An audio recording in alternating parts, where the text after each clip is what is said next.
역대하 13장 18절부터 22절까지입니다. 그때에 이스라엘 자손이 항복하고 유다 자손이 이겼으니 이는 그들이 그들의 조상들의 하나님 여호와를 의지하였음이라. 아비야가 여로보암을 쫓아가서 그의 성읍들을 빼앗았으니 곧 베델과 그 동네들과 여사나와 그 동네들과 에브론과 그 동네들이라. 아비야 때에 여로보암이 다시 강성하지 못하고 여호와의 치심을 입어 죽었고, 아비야는 점점 강성하여 아내 14을 거느려 아들 22과 딸 16을 낳았더라. 아비야의 남은 사적과 그의 행위와 그의 말은 선지자 이도의 주석책에 기록되니라. 아멘. 기도하겠습니다. 하나님 말씀이 담겨있는 옛날 이스라엘의 이야기입니다.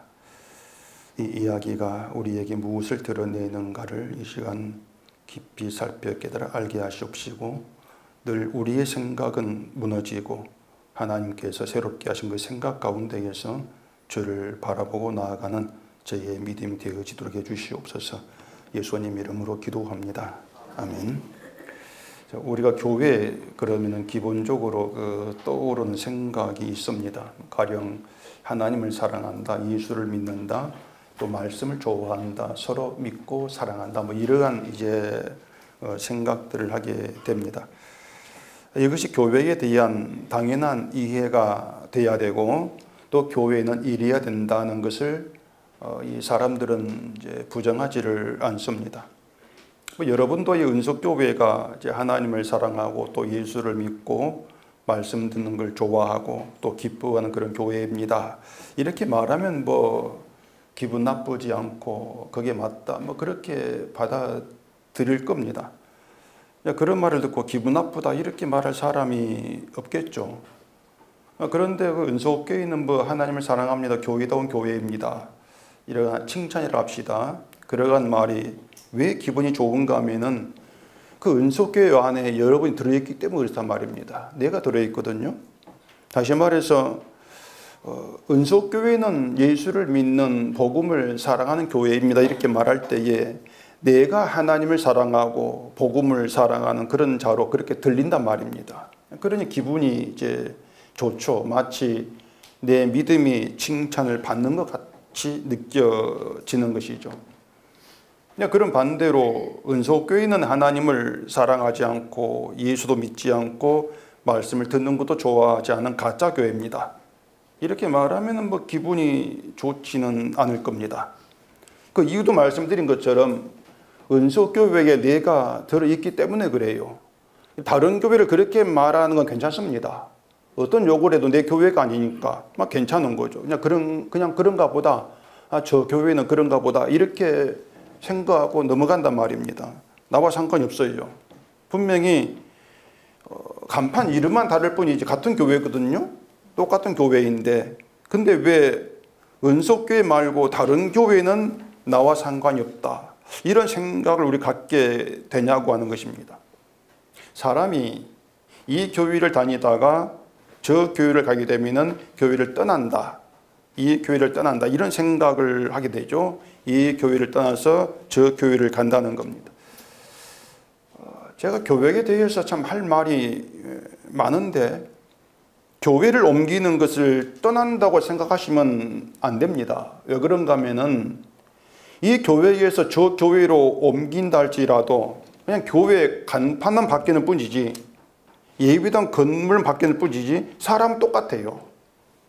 이게 여기 있는 사람이나 저기 있는 사람이나 이런 말이 있죠. 그 밥이 그 나물이다. 똑같은 사람이란 말입니다. 근데 사람들이 교회를 옮길 때에 어떤 생각을 하는가 하면은 뭔가 자꾸 저 교회는 다를 거다, 다를 것이니까 옮기겠죠, 이런 생각을 갖고 있단 말입니다. 이게 교회에 대한 환상을 품고 있는 것인데, 왜 환상이라고 말씀드리는가 하면은 말씀드린 것처럼 어느 교회를 가든 사람은 같습니다. 똑같은 사람이에요. 교회를 옮기는 이유는 그냥 이 교회에서 들을 수 없는 복음이 저 교회에 들을 수 있다, 그런 이유면 되는 것인데, 저 교회 가면은 뭔가 다를 거야, 이런 환상 속에서 가서 보니까 아니더라, 실망했다, 뭐 이런 또 말이 나오게 되어지는 것이거든요. 자, 사람은 같다 하겠습니다. 사람이 하나님을 사랑합니까? 사람이 예수를 믿습니까? 사람이 복음을 좋아하고 기뻐하는가? 그런 사람 없습니다, 여러분. 그런 사람 없다고 생각을 하고 좀 나아가셔야 돼요. 이것은 어느 교회랄지라 다르지 않단 말입니다. 똑같아요. 만약 하나님이 아브라함에게 말씀하신 것처럼 은속교회에서 하나님을 사랑하는 자 한 사람만 있어도 은속교회 전부를 구원하겠다, 이렇게 말씀한다면 여러분은 어떻게 하겠습니까? 뭐 다 저를 쳐다보고 있는데 안 돼요. 자꾸 곤란하게. 교인이 수십만 명이랄지라도 어느 교회에서도 하나님을 사랑하는 사람 한 사람도 못 찾습니다. 찾지를 못해요. 이게 교회란 말입니다. 그러니 사람들이 교회에 대해서 크나큰 착각 가운데 있어요. 잘못 알고 있는 것입니다.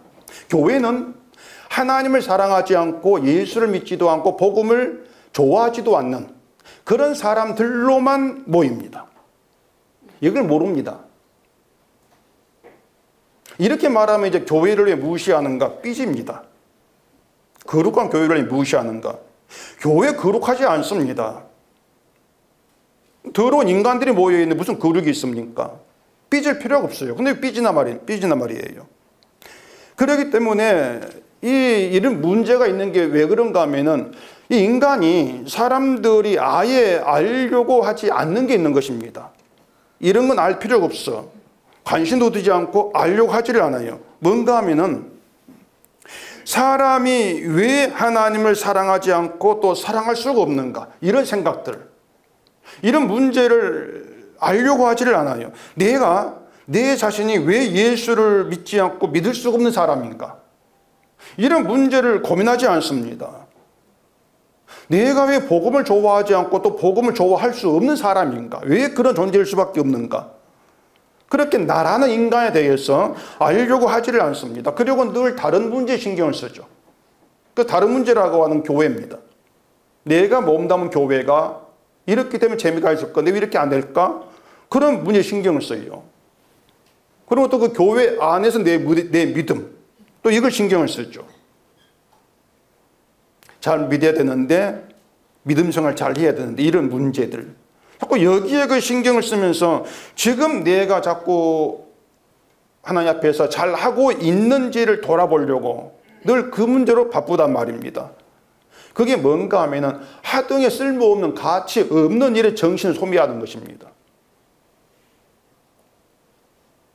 온 기독교인들이 잘하고 싶어서 힘쓰는 그런 믿음의 일들을 제가 왜 가치 없는 일이다 이렇게 말씀을 드리는가 하면은,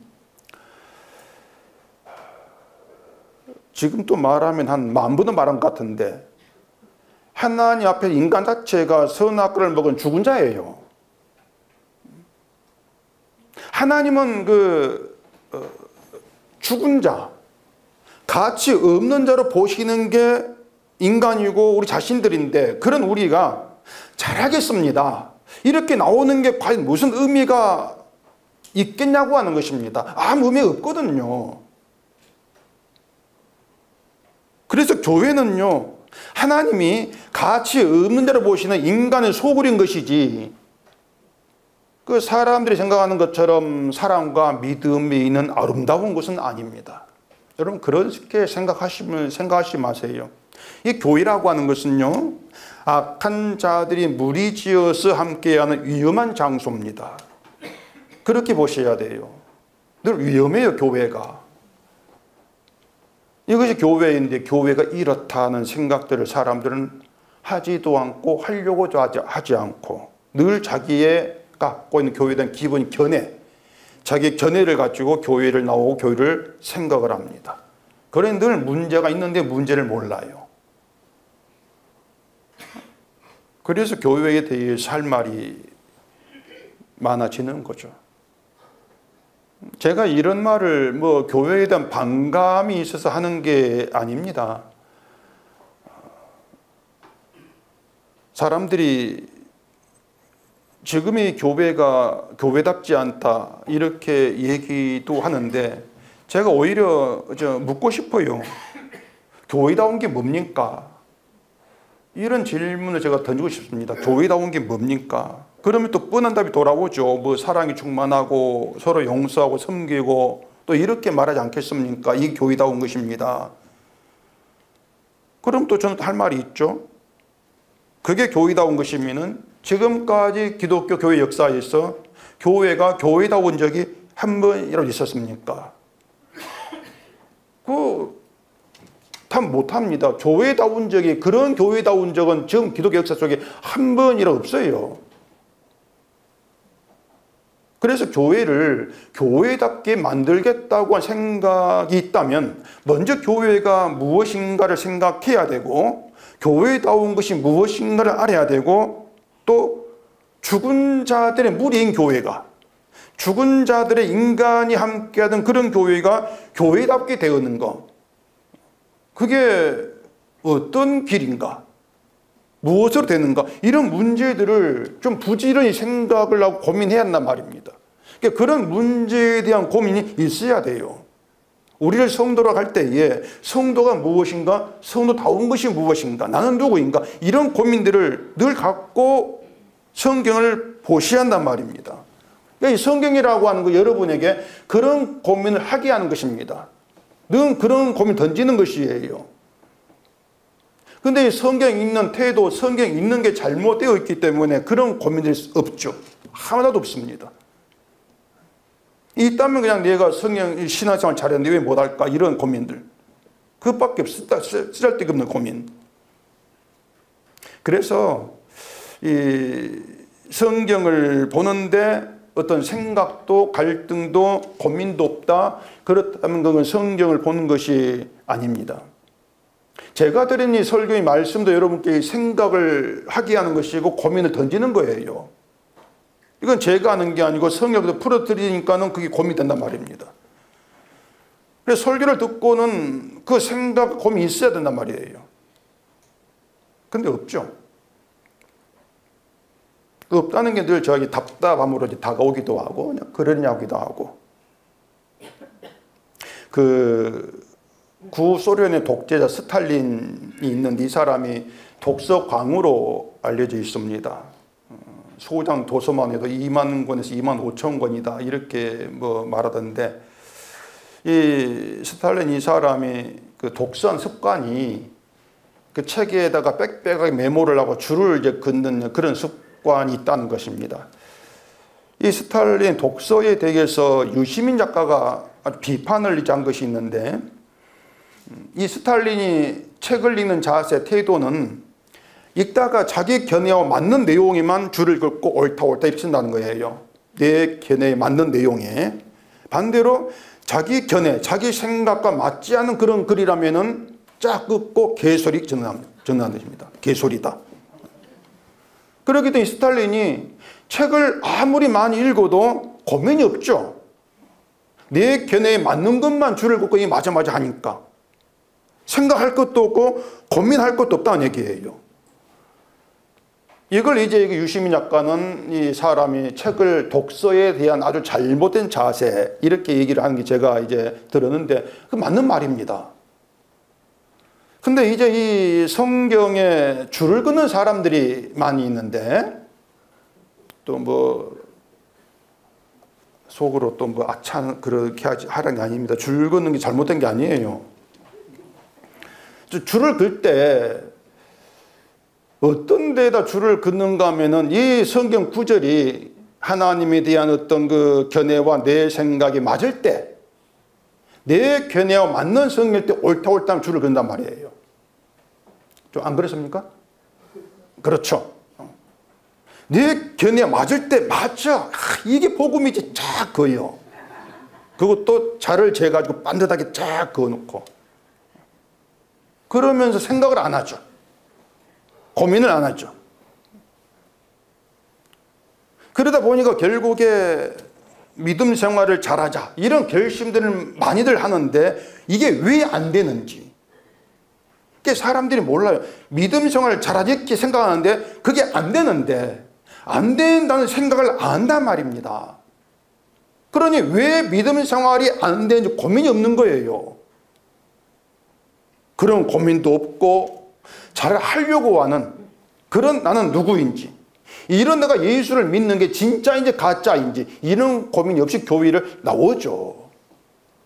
그게 현대 기독교 실상이란 말입니다. 그렇기 때문에 자기가 하나님을 싫어하는데 싫어하는지를 모릅니다. 내가 예수를 믿지 않는데 예수를 믿지 않는 날을 몰라요. 내가 복음을 싫어하는데 복음을 싫어한다는 걸 모른단 말입니다. 그러면서 늘 나는 믿고 있고 말씀 듣기를 좋아해. 그런 착각 속에 살아가는 것이죠. 그걸 또 자기의 신앙생활로 아는 것이죠. 그러니 성경이 우리에게 던져주는 그런 이제 아주 갈등이고 또 우리의 속을 비집는 그런 날카로운 말씀들인데, 내가 속이 파헤쳐지고 잘라지는 것도 없고 갈등도 없고 늘 뭐 평안한 그런 마음으로 성경을 보고 설교를 듣고 교회를 나오고 이게 지속이 된다? 분명히 말하지만 그건 잘못하고 있는 것입니다. 잘못하고 있는 것이죠. 그런 식의 그 신앙 사람들, 그런 식으로 자기를 알았던 그 사람들이 예수님 시대 유대인들이었고, 그 중에서 율법을 실천하면서 믿음이 있어서 최고의 판례에 올랐다고 자부했던 바리새인 제사장들이었죠. 이 사람들에게 예수님 말씀은 그냥 개소리였습니다. 들을 필요가 없는 개소리였어요. 자기 걔네 맞지 않은 것이었죠. 그래서 우리가 오늘 또 예수를 나는 믿는다고 하기 전에 먼저 좀 생각해야 될 것이, 이 세상이 왜 예수를 좋아하지 않는지, 그리고 그 세상 안에, 그 세상에 내가 들어있고 또 우리가 교회라고 말하는 그 무리가 들어있다는 거, 이 점을 좀 생각을 하셔야 한다는 것입니다. 지금 제가 드리는 이 말을 좀 잘 들으셔야 되는데, 제가 하는 말은 교회라고 하는 그 이유로, 교회라고 하는 것으로 처음부터 이 교회가 세상부터 구별되어 있다고 생각지를 마시라는 것입니다. 교회는 그런 것이 아닙니다. 세상과 똑같습니다. 그런데 이 교회가 세상과 똑같은데 같지 않은 것이 있어요. 그게 무엇인가를 생각하자는 것입니다. 같은데 같지 않은 것. 자, 여러분이 성도라고 하십시다. 성도라고 하지만 예수님을 좋아하지 않습니다. 여러분들은 인정이 안 되십니까? 혹시? 그럼 제가 뭐 간단하게 말씀드릴게요. 예수가 좋습니까? 여러분 자식이 좋습니까? 그 간단한 물음입니다. 어느 쪽이에요? 자식이죠. 시원하게 고대 끄덕거려 가십시다. 자식이죠. 예. 몇 사람도 대답 안 하는데. 이게 무슨 말인가 하면은, 난 예수님이 좋습니다. 그 말은 예수님 말고 이 땅에 좋아하는 거 아무것도 없다, 그 뜻입니다. 돈도 안 좋은 게 되는 거예요. 돈도 안 좋고 내 출세 성공 다 안 좋아. 내 자식 공부 잘하고 출세하고 성공하고 다 이것도 안 좋습니다. 다 필요 없거나 예수가 좋습니다. 이렇게 나와야만이 진짜 예수가 좋구나 이렇게 인정된단 말입니다. 근데 우리는 그렇지 않지 않습니까? 예수 안 좋아합니다. 우리는요. 내가 좋지. 세상이 좋고. 이게 성도인데, 이게 성도라고 해도 그런 사람인데, 그런 사람에게, 그런 성도에게만 있는 특징이 따로 있다는 얘기예요.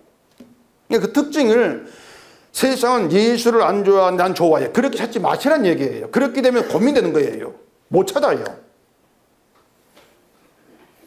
세상과 똑같은 한데 이 땅이 세상에는 없는 그 특징이 나에게 있어. 이게 성통도야. 이걸 알아야 한다 그 말입니다. 그 답이 뭐냐? 이건 뒤에 미루고 본문 들어가 보십시다. 궁금증을 남겨놓고 이야기해야 좀. 자, 오늘 본문은 아비야가 여로보암과 전쟁에서 승리한 내용입니다. 남쪽 유다는 2지파가 모였다겠죠. 북쪽 이스라엘 10지파가 모였다겠습니다. 세력이 다르죠. 그래서 전쟁에 나갈 남자의 수가 북쪽이든 많은 건 당연하고, 그래서 아비야 군사는 40만인데 여로보암의 군사는 80만, 배가 되었습니다. 이 아비야의 군사가 뭐 일당백을 그런 특출한 능력을 가진 그런 용사라 모를까, 수적으로는 이기기가 어려워요. 그런데 지난 시간까지 말씀드린 것처럼 아비야의 여로보암을 향한 비난이 끝났습니다. 끝나고 여로보암이 유다의 뒤에 군사를 매복시킵니다. 그렇게 해서 이제 군사가 유다의 앞에도 있고 뒤에도 있는, 포위당하는 그런 상황이 됩니다. 그런 상황에서 유다 사람들이 여호와께 부르짖습니다. 그리고 15절에 보시면은 유다 사람이 소리질 때에 하나님이 여로보암과 온 이스라엘을 치셨다, 이렇게 말합니다. 그리고 이스라엘 자손이 도망을 치죠. 이 전쟁에 죽임을 당한 이스라엘 병사가 50만, 이렇게 이제 나오고 있습니다. 자, 이제 그러면 18절 봐보십시다. 그때에 이스라엘 자손이 항복하고 유다 자손이 이겼으니 이는 그들의 조상들이 하나님 여호와를 의지하였음이라. 아비야가 여로보암을 쫓아가서 그의 성읍들을 빼앗았으니 곧 베델과 그 동네들과 여사나와 그 동네들과 여브론과 그 동네들이라. 자, 유다가 전쟁에 승리했습니다. 그리고 승리한 이유를 이 성경에서 어떻게 얘기하는가 하면은 그들의 조상들의 하나님 여호와를 의지하였습니다, 이렇게 얘기를 합니다. 자, 그러면 사람들이 이 본문을 보면서 어떤 생각을 할지는 충분히 우리가 예상할 수 있겠죠. 여로보암은 이미 앞에서 금송아지 둘을 만들어서 백성들이 신이라고 하며 섬기게 했습니다. 우상을 섬긴 불신앙을, 죄를 여로보암이 범했죠. 또 제사장과 레위 사람을 쫓아버리고 일반인 중에서 원한 사람을 제사장으로 장립을 시키는 제사 일을 하게 합니다. 율법을 범했습니다. 아비야는 여로보암의 그런 행적들을 여호와를 배반한 것으로 그렇게 이제 지적을 했단 말입니다. 반면에 아비야와 유다는 아침 저녁으로 번제를 드렸는데 그러한 자신들에게는 제사장도 있고 레위 사람이 있었기 때문에 그 제사가 계명대로 드린 정당한 제사다, 이게 이제 그들의 주장이었습니다. 그러면서 자기들은 여호와를 배반하지 아니했고, 그래서 하나님이 우리에게 함께한다, 이게 아비야의 신앙이었단 말입니다. 아비야가 한 말이 지금의 기독교인들이 알고 있고 생각하는 신앙에 대한 견해를 그대로 보여주고 있습니다. 아비야의 말과 지금 기독교의 신앙에 대한 견해가 다르지가 않아요. 일치가 되죠. 그러니까 이것이 하나님 믿는 신앙이다. 그리고 교회가 말하고 있는 조건들이 아비야에게 다 있었단 얘기예요. 그래서 여로보암은 아비야의 말대로 하나님 배반했어, 하나님 떠난 자야, 이렇게 생각을 할 것이고, 이스라엘도 여호와를 배반하는 민족이다, 이렇게 인식을 할 거란 말입니다. 그런데 그런 여로보암이 유다의 뒤를 둘러 복병했다, 이런 내용 보면서 이제 이미 우리 마음은 여로보암이 잘못했다는 그런 이제 판결을 내리고 이제 보기 때문에 하나님이 유다를 이기게 하신 것을 당연한 것으로, 왜 유다가 믿음이 있으니까 이기겠지, 이렇게 생각을 하게 된단 말입니다. 유다가 또 여로보암 공격을 받으면서 가만히 있었던 것이 아니지 않습니까? 여호와께 부르짖었던 것이에요. 이것도 교회가 말하는 하나님 이기게 하신 조건을 아비야 쪽에서 보여주고 있는 것이죠. 부르짖어라, 기도해라, 그럼 하나님께서 이기게 하신다. 이런 승리 방식에 대해서 이 사람들 특별히 생각할 것이 없고 고민할 것도 없어진단 말입니다. 이게 교인들에게 설교할 수 있는 가장 최적의 내용이죠. 뭐 다른 고민할 필요성이 없는, 그런 본문이 되어지는 것이에요. 신앙생활을 바르게 했고 위기 상황에서 여호와를 의지함으로 인해서 하나님이 이기겠다. 그러니까 여러분도 어떤 위기 상황에서도 낙심하지 말고 부르짖으세요. 부르짖으면 하나님께서 응답해서 피할 줄 주시고 이기게 하십니다. 이렇게 전적으로 하나님을 의지한 믿음의 중요성을 보여주는 그런 교훈으로 그렇게 사용하기 아주 좋은 본문이죠. 이런 본문에 줄을 이제 그어 놓기가 딱 좋단 말입니다. 이기겠다는 거기에. 근데 우리는 그냥 이런 내용들을 그냥 그저 그런 교훈으로 여기고 쉽게 넘길 수가 없지 않겠습니까? 그건 어쨌든 하나님 어떤 성경 얘기가 아니라는 것처럼 우리가 좀 감을 잡잖아요. 자, 제가 아까 성도에게만 있는 특징이 뭡니까? 라고 물었습니다. 뭐가 성도의 특징일 것 같습니까? 주일 잘 지키면서 신앙생활 잘하는 것인가? 그런 건 바리새인들이 더 잘했어요. 그렇지만 바리새인들은 예수를 믿지 않지 않습니까? 이렇게 말한다면 또 이렇게 되묻죠. 아까 얘기한 대로 그럼 여러분들이 예수를 믿습니까? 똑같이 안 믿잖아요. 물론 본인은 믿는다 하겠지만은 우리가 생각하는 믿음 다 거품입니다. 일종의 다 거품이에요. 거품이란 게 잠시 부풀어 올랐다가 순간 꺼져버리는 이런 것처럼 교회 생활 뭔가 열심히 하는 것 때문에 믿음이 있는 것처럼 부풀어 올랐다가 세상 일 때문에 꺼져버립니다. 세상 일 사소한 일도 맞닥뜨리면은 내 그 믿음이라고 하는 것이 다 꺼져버려요. 이게 반복되고 있는 것 지금의 현대인들의 신앙생활이라는 것이기 때문에 그 믿는다고 하는 것들은 내 본인의 생각이고 주장일 뿐이지 믿음의 주인은 하나님 인정치를 않습니다. 이 하는 거 거품이야. 이렇게 얘기하는 게 성경이란 말이에요. 또 이 한편으로 성경의 특징을, 성도의 특징을 뭐 조금 믿음, 바른 신앙생활 이렇게 생각한다면은 성도의 특징은 오히려 성도와 성도 사이에 비교와 차별을 유발합니다. 조금 믿음이 똑같지 않으니까. 그러니까 성도의 관계에는 누가 더 잘하고 누가 더 하나님께 가까이 있는가 이렇게 비교하고 저울질하는 거 있을 수 없습니다. 성도의 관계에는. 그렇기 때문에 믿음 좋은 거, 신앙생활 잘하는 거 이런 걸 가지고 성도의 특징 이렇게 말할 수가 없다는 얘기예요. 바리새인들도 자신들이 하나님 백성이라는 특징을 율법을 잘 지키는 것으로 이렇게들 이제 생각을 했죠. 근데 그 생각이 다른 사람과의 차별로 드러난다는 거 우리가 모르지가 않지 않습니까? 이걸 예수님이 직접 비유로 이야기하신 내용이 있어요. 바리새인과 세리의 기도 잘 알고 있을 것인데 누가복음 18장을 찾아보십시다. 누가복음 18장 10절입니다. 두 사람이 기도하러 성전에 올라가니 하나는 바리새인이요 하나는 세리라. 바리새인은 서서 따로 기도하여 이르되 하나님이여 나는 다른 사람들 곧 토색, 불의, 간음을 하는 자들과 같지 아니하고 이 세리와도 같지 아니함을 감사하나이다.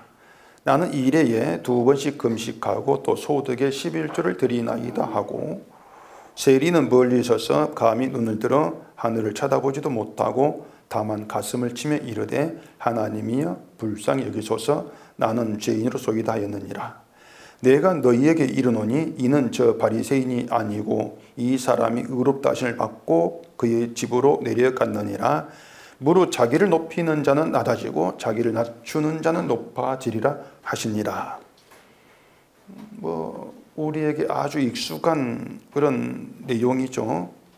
익숙하다고 말씀을 드리는 것은 익숙하니까 잘 안다고 생각하니까 고민을 하지를 않으려고 하는 이 내용에 들어가서 생각을 해보려는 그런 거 없다. 그냥 그런 의미로 익숙하다 이렇게 말씀을 드리는 것입니다. 이 이야기에서 사람들은 이제 바리새인이 자기가 한 일을 자랑하는 것을 옳지 않다 이렇게들 이제 생각을 합니다. 그러면서 이제 교인들에게도 자기가 한 일을 자랑하지 마세요. 남과 비교하지 마세요. 이렇게 이제 교훈적인 얘기를 또 하게 되겠죠.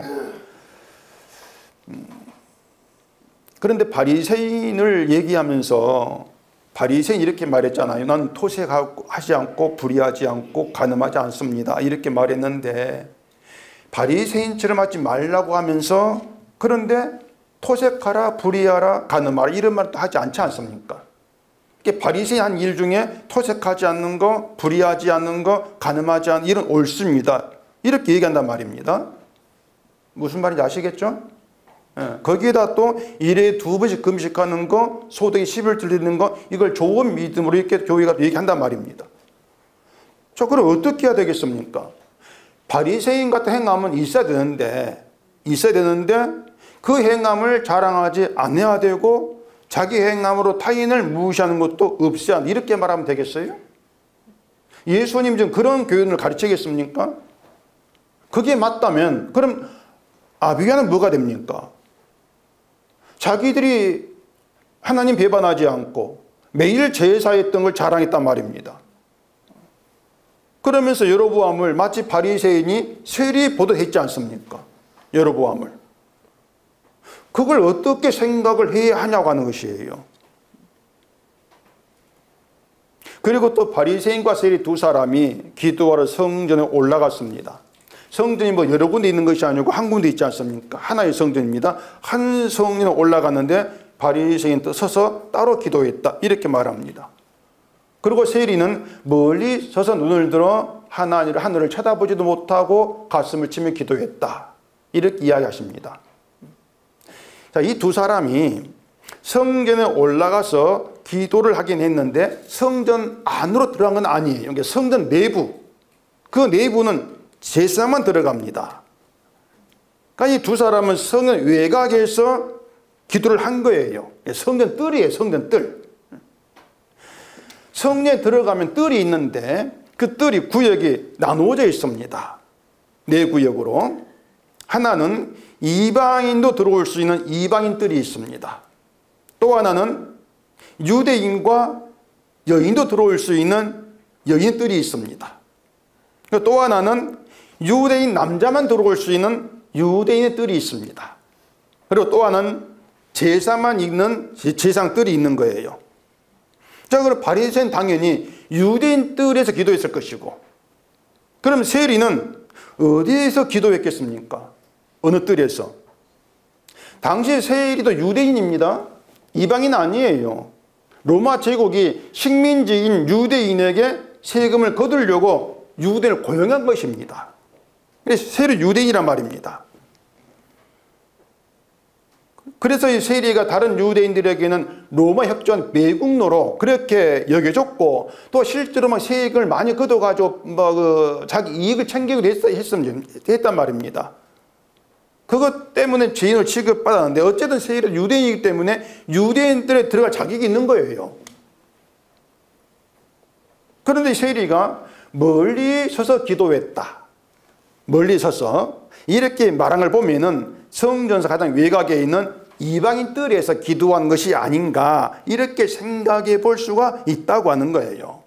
이것은 이 세리가 마치 바리새인이 눈치가 보여서 유대인 뜰에 가면 유대인이 많으니까 그들 눈치가 보여가지고 못 들어간 것이 아니고 세리 스스로 자기를 이방인 취급했다. 이렇게 보시는 문제란 말입니다. 자기가 유대인 자기를 이방인 취급한 거예요. 눈을 들어 하늘을 쳐다보지도 못했다고 하는 것이 그걸 의미하는데 자기를 하나님 백성으로 생각하지 않았다는 것입니다. 하나님 백성이 이기지 않았기 때문에 눈을 들어 하늘을 쳐다볼 수 없던 거예요. 난 백성이 아닙니다. 하나님 백성 아닙니다.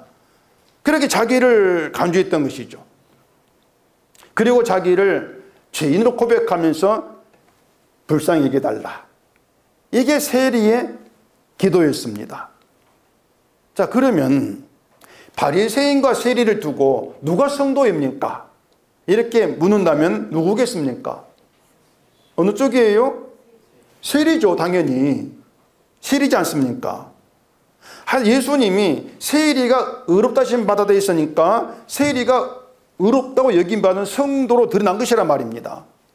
그렇다면은 제가 말씀드린 성도의 특징은 세리에게 찾으면 되는 거예요. 세리에게서. 성도의 특징을 이미 답은 나왔는데 바리새인에게는 없고 성도 아닌 자에게는 없고 성도에게 있는 세리에게는 특징. 이게 뭡니까? 죄예요. 이걸 제가 아까 말씀드리지 않는 이유는 아까 이미 말씀드리면 다 아는 거냐면서 설교 안 들을까 봐서 뒤로 제가 조금 밀어낸 것입니다. 죄예요. 성도의 특징은 죄입니다. 바리새인에게는 지가 잘한 것만 있고 죄가 없어요. 물론 죄는 당연히 있죠. 모든 인간에게. 당연히 있는데 죄를 죄로 알지 않고 아예 죄로 나는 얘기할 것이 없어. 이게 바리새인의 자기에 대한 생각이었습니다. 난 잘한 것만 있어. 의만 있어. 믿음만 있어. 근데 세리는 잘한 게 없고 그냥 죄만 있는 거예요. 자, 근데 여러분, 세리가 죄만 있다고 해서 바리새인이 한 말처럼 막 세리가 막 다 토색을 하고 모든 일에 불의하고 간음을 하고 11조도 하지 않았고 이렇게 간주할 수 없단 말입니다. 모든 세리가 그렇다고 할 수 없지 않습니까? 세리도 유대인이라고 했습니다. 그럼 세리도 기도도 하고 또 소득의 11조도 드릴 수가 있는 문제죠. 착복을 했다 할지라도 거기에도 11조 드릴 수 있지 않겠습니까? 그러니까 세리라고 해서 모두가 토색했다. 모두가 다 간음했다. 이렇게 할 수 없단 말입니다. 세리라도 성품은 착할 수가 있단 말이에요. 그러면 세리도 바리새인처럼 자기가 잘한 걸 끄집어내면서 제가 죄인 취급받는 세리이지만 저도 11조 합니다. 저도 기도합니다. 저도 금식합니다. 바리새인과 제가 다를 바가 없습니다. 같아요. 이런 기도한다면은 이건 이제 코미디죠. 예수님은 그런 이야기를 하는 게 아니시란 말입니다. 예수님은 오로지 자기 죄만 드러내고 죄만 있고 자기를 감히 하나님 백성이라고 말할 수 없는 스스로 이방인 취급하는 그런 세리를 내세워 가지고 그게 자기를 낮추는 것이고 그게 바로 높아지는 하나님 구원이다. 이걸 바리새인들에게 이야기를 하신 거란 말입니다. 그리고 세리로 하여금 자기를 낮추게 만든 게 죄예요. 죄. 죄가 우리를 낮추게 만들죠. 하나님 앞에서. 결국에 예수님은 당시 유대 사람들이 알고 있고 생각했던 신앙에 대한 견해와 전혀 다른 말씀을 예수님이 하신 것이에요. 이게 믿음이고 이게 구원이 세리가 구원받는다는 것은 유대인 바리새인의 견해에는 안 되죠. 안 맞죠. 만약 예수님이 세상에 오시질 아니했다면 세상은 하나님과 믿음에 대한 자기의 견해가 아무 문제가 없어. 이렇게 알고 살았을 거란 말입니다. 자기의 견해, 자기 생각 그대로 해서 하나님 상대했을 거예요. 그런데 예수님이 오심으로 인해서 인간이 가지게 생각했던 모든 게 가치 없는 것으로 드러난 것이죠. 인간의 모든 견해가 다 틀렸어. 이렇게 드러난 게 예수님 오심이란 말입니다. 주의 말씀이라는 얘기. 그러니까 예수님 말씀은 그 유대인을 향해서 너희 다 틀려 이렇게 말씀하신 것처럼 우리를 향해서 너희 다 틀렸어. 이걸 말씀한 게 예수님 말씀이 성경이란 말이에요. 다 틀렸다는 얘기입니다. 근데 자꾸 내가 맞다고 고집을 하니까 이게 성경을 안 본 거죠.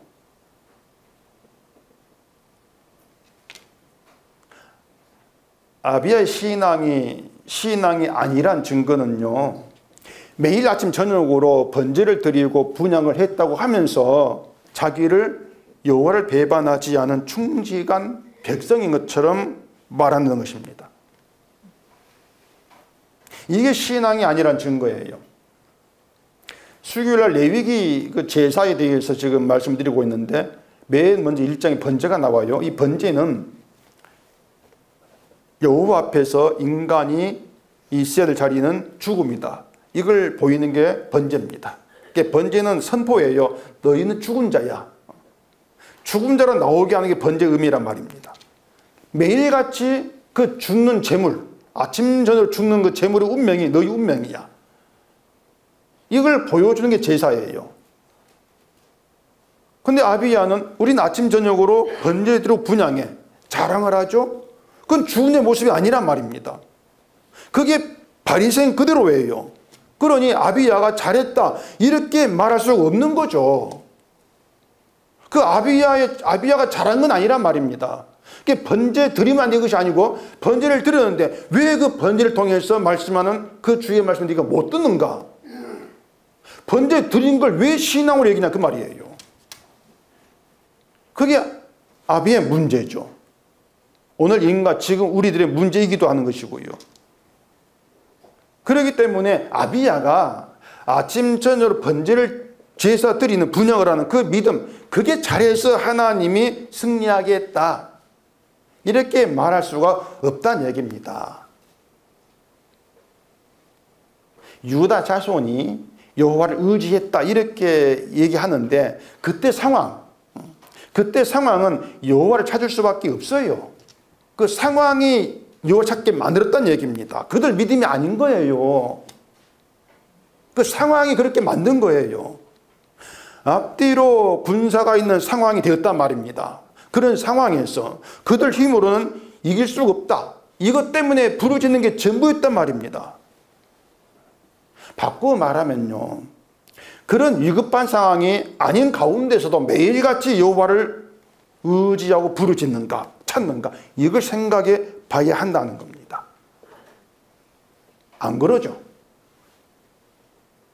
상황이 좀 나아지면 또 달라지죠. 물론 매일 기도는 할 수 있을 겁니다. 근데 평온할 때 기도하는 것하고 위급한 상황에서 기도하는 것하고 그 마음이 같을 수가 없어요. 화장실 들어갈 때와 나올 때 다르다. 다른 거란 말입니다. 위급한 상황에서는 더 절박해질 수밖에 없는 것이고 하나님을 찾을 수밖에 없는 거죠. 이게 인간의 자연스러운 반응이란 말입니다. 그런데도 사람들은 여호와를 의지하는 자는 하나님 이기게 한다. 이런 일종의 믿음 공식인데 이런 공식을 포기하지 않습니다. 늘 그런 공식을 가지고 나아가요. 제가 말씀을 드리는 것은 여호와를 의지하지 말라 이런 뜻이 아니에요. 우리가 여호와를 찾고 부르짖고 의지하는 것이 승리의 비결이고 믿음이다. 이렇게 얘기를 하고 이런 믿음을 위해서 힘쓰라. 이렇게 말을 하긴 하지만은 중요한 것은 우리가 세상에 나가 살면서 그 여호와를 의지한다고 하는 그 믿음이 내 삶에 내 힘으로 작용을 하고 있는가 이걸 좀 생각해 보시란 얘기입니다. 과연 그러겠습니까 여러분? 여러분의 삶에서 여러분이 하나님 믿는다고 하는 그 믿음이 정말 어떤 힘으로 작용을 하고 있냐고 하는 거예요. 그렇지를 못합니다. 사람들이 교회에서 뭐 아멘하고 할렐루야 하면서 외치고 믿으면 다 된다는 이런 것들이요, 막상이 세상이란 현실에서는 아무 쓸모없는 것처럼 느껴집니다. 그렇게 느끼고 살아갑니다. 믿는 거 아무 쓸모가 없구나, 그걸 느낀단 말입니다. 그런 느낌이 없다는 거, 그런 느낌조차 없다는 게 저는 그걸 심각하다 이렇게 말하고 싶은 거예요. 왜냐하면 그런 느낌도 없이 교회를 나온다는 것은 아무 생각 없이, 진짜 아무 생각 없이 교회를 나오고 가고 그거면 반복되고 있는 그냥 그런 현실일 뿐이라, 그렇기 때문에 그런 거예요. 정말 내가 살아가는데 예수를 믿는 게 아무런 도움도 안 되고 힘도 안 되는 것이구나, 그런 느낌은 좀 있어야 한단 말이에요. 그래야만이 내 문제 고민을 하는 것이죠. 바리새인들이 자기에 대해서 생각하지 않는 것이 바로 그런 점이었습니다. 자신들만큼 하나님 의지하고 말씀을 실천으로 살아간 자도 없다 이렇게 생각했지만은 현실에서는 하나님이 전부가 아니라 내가 전부였구나, 이런 삶이었다는 것을 생각하지 않아요. 기도를 해도 사람들에게 보이려고 했던 그런 자기들의 기도 그 습성, 그 태도, 그게 있는데, 그런 가운데에서 내가 저 의지하는 거 하나님이 아니고 나구나, 나를 보이려고 하는 것이지 하나님 있는 게 아니구나, 이런 걸 깨닫지를 못한단 말입니다.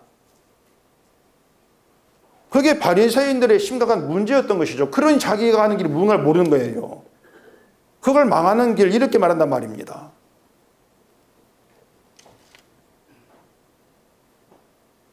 하나님이 여러분들에게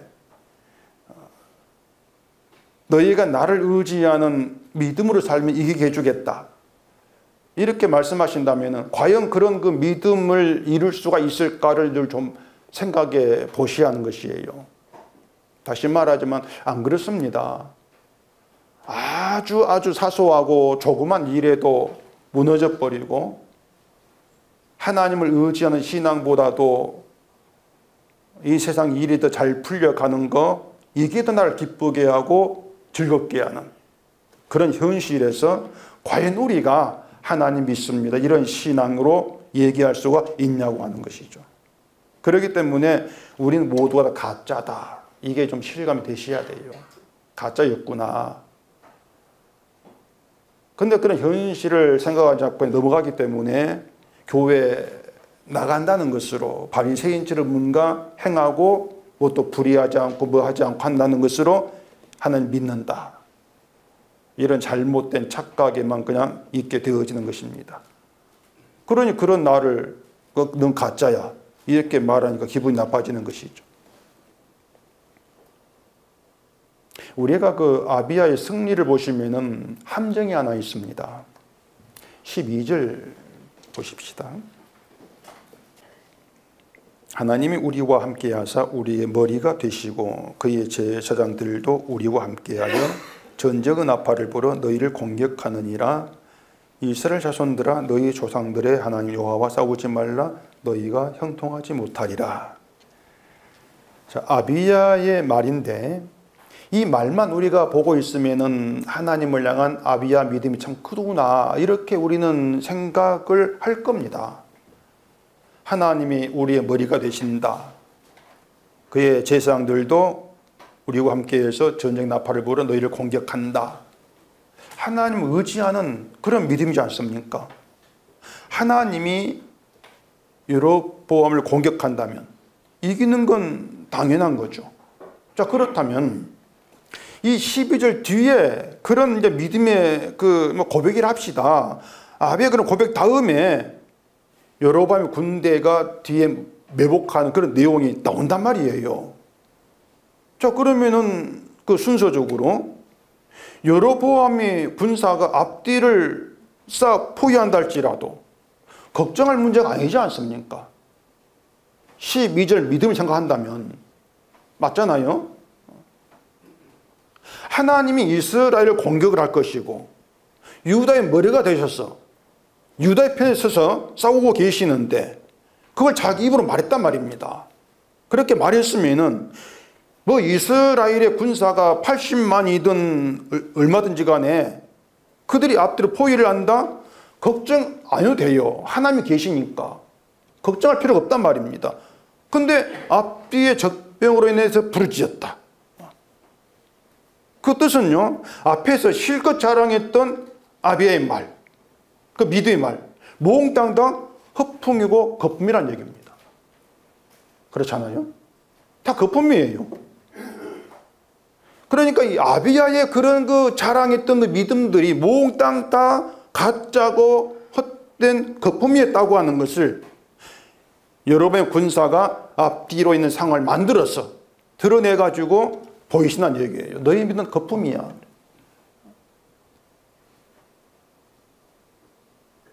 그래, 우리 현실의 상황도 마찬가지입니다. 우리가 살아온 모든 상황들을, 현실들은 우리가 말한 믿음 다 거품이야. 다 드러내고 있는 그런 다 그 하나의 일들이에요. 다 거품이죠.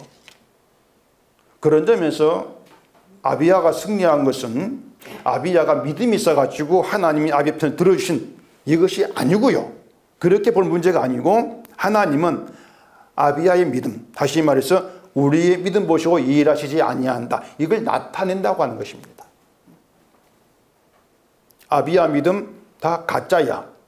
이걸 드러내면서 그럼에도 아비야를 이기게 한다. 그건 하나님이 아비야의 행동, 아비야의 믿음, 우리의 믿음 보시고 우리 편을 들어주시는 그런 하나님이 아니시다.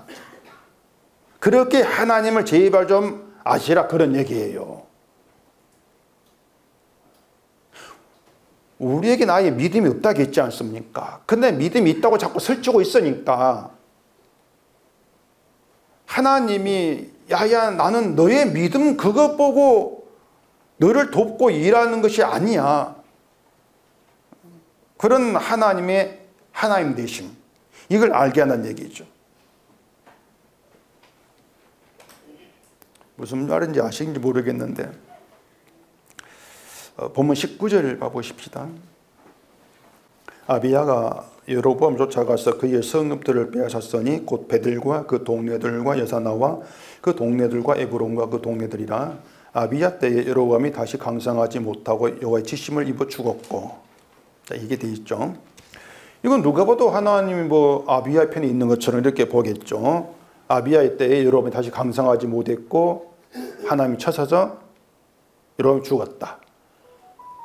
여로보암은 죽고 아비야는 부자 된 거예요.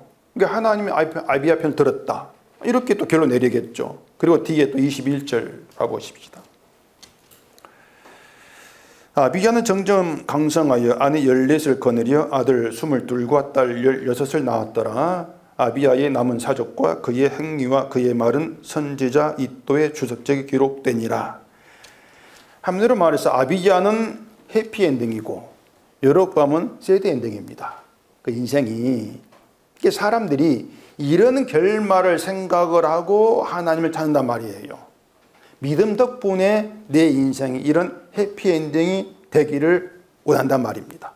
늘 그런 결말을 꿈꾸면서 성경 보기 때문에 아비야의 승리, 자꾸 이런 내용이 눈에 들어오는 거예요. 그리고 고민 없이 하나님이 어떤 사람 이기게 하시는가, 하나님 의지하는 자다, 의지하자, 이런 공식으로 믿음을 자꾸 풀어간단 말입니다.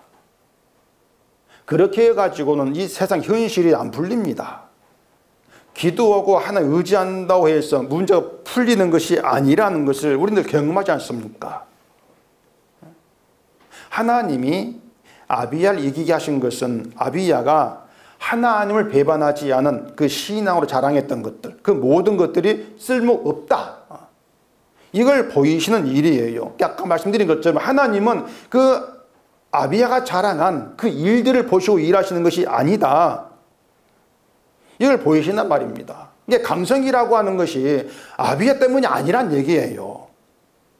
아비야가 잘해서 믿음이 좋아서 이런 그 강성을 이루어졌어, 이게 아니란 얘기란 말입니다. 여로보암이 죽고 아비야는 강성했지만은 그게 뭐 어쩌라고요? 어차피 아비야 죽지 않습니까? 지금 결말이 죽었잖아요. 똑같이 죽었단 말입니다. 누군 강성했고 누군 죽었어. 거기에 자꾸 차이를 두시지 마시란 얘기예요. 그게 하나님의 이김의 승리가 아니란 얘기입니다.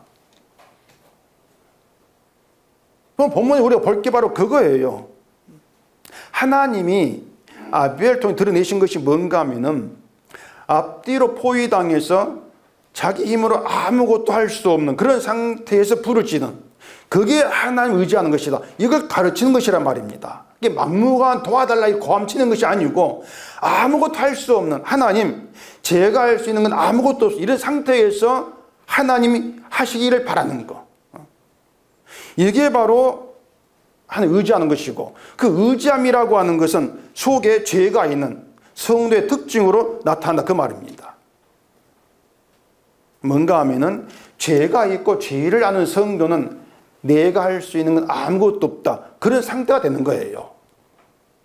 이게 아비의 얘기란 말입니다. 부르짖는다는 것이. 내가 할 수 있는 건 아무것도 없습니다. 그런 상태에서 하나님이 하시는 일을 믿겠는 것이죠. 이 믿음이 성도에게 남기는 게 뭔가 하면은 성도가 행한 일을 남기는 것이 아니고 하나님께서 행하고 하나님 이루신 그 일을 남기는 거예요. 그게 믿음의 일이에요. 우린 그것을 언약 십자가 이렇게 말합니다. 성도의 특징이 죄가 있는 것이라겠죠. 그 죄가 우리 속에 남기는 것이 바로 십자가예요. 십자가. 그 십자가 있는 게 성도란 말입니다. 그 성도의 특징은 내가 할 수 있는 것이 아무것도 없다는 것으로 늘 갈 수밖에 없어요. 그게 여호와를 의지하는 것이죠. 그래서 하나님은 내 안에 그 십자가라고 하는 주의 용서와 은혜의 일을 남기시고 그 십자가를 믿게 되고 알게 하시는 것입니다. 그 십자가를 유일한 내 인생의 가치로 받아들이는 것. 우리가 살아가면서 이 땅에 강성해지는 것, 이 가치는 것이 아니고 내가 십자가를 알게 된 것. 이게 내 인생의 가치인 것입니다. 그렇게 십자가를 받아들이는 이걸 두고 하나님의 승리 이렇게 말하는 것입니다. 그게 하나님의 승리예요. 왜냐하면 우리 속에 내가 이룰 수 없는 것들을 이기지 않습니까? 내 속에 나를 장악하는 그 사탄을 이기시고 십자가를 남기지 않습니까? 이게 하나님의 승리란 말입니다. 이러한 성도는 뭐 아내 14이 있고 아들이 몇 명이 있고 이걸 강성으로 생각하지 않습니다. 돈을 뭐 벌고 이걸 강성으로 여기지를 않아요. 그런 강성 있든 없든 지금까지 살아온 게 주의 은혜고 앞으로 사는 것도 주의 은혜임을 압니다. 그런 인생이면 되는 것으로 받아들이는 거. 이게 성도예요. 그런 성도로 세워지는 게 하나님의 승리다. 다시 말하지만 내가 주의 은혜를 붙들고 놓지 않은 게 아닙니다. 우리는 그런 실자가 못 돼요. 하나님이 내 인생에 들어와서 은혜를 알도록 하나님 일하신단 말입니다. 아비엘을 간섭하던 것처럼 이걸 잊지를 않으셔야 돼요. 그래서 우리가 살아가면서 아 이게 주의 은혜구나. 내가 하는 게 아니고 주가 하시는 일이었고 내 인생, 내 속에 십자가를 남기려고 하나님이 내게 들어와서 내가 감당할 수 없는 이런 일도 맞닥뜨리게 하시는 것이구나. 이걸 깨달아가면서 그 주의 은혜를 바라보게 되어진다면 그건 내 믿음이 아니라 하나님 일하십니다. 그 일하심이 감사가 되어진다. 이걸 두고 하나님의 승리, 하나님이 나를 이기셨다. 이렇게 말하는 거예요. 여러분 인생에 여러분이 승리해야 될 건 없습니다. 그냥 하나님이 승리하신다. 하나님이 승리를 알게 하셔 일하신다. 여기에 모두 초점 두시면 돼요. 그래서 우리에게서 예수님의 십자가에 대한 은혜, 그 은혜에 대한 고백이 나온다. 그게 있을 때 하나님의 승리를 감사합니다. 그렇게 나아가지는 우리가 되어지기를 바랍니다. 기도하겠습니다. 우리 아버지 하나님, 오늘도 말씀을 통해서 우리의 착각들을 깨닫게 하심을 감사합니다. 늘 우리는 내가 하고 있다고 생각을 합니다. 이런 모든 것들이 무너지고 내가 할 수 있는 아무것도 없는 상태에서 주가 이루신다는 그 믿음으로 하나님 내게 남긴 십자가를 바라보고 그 십자가를 은혜로 알게 되어지는 그것이 감사로 남는 저희가 되게 해주시옵소서. 예수님 이름으로 기도합니다. 아멘.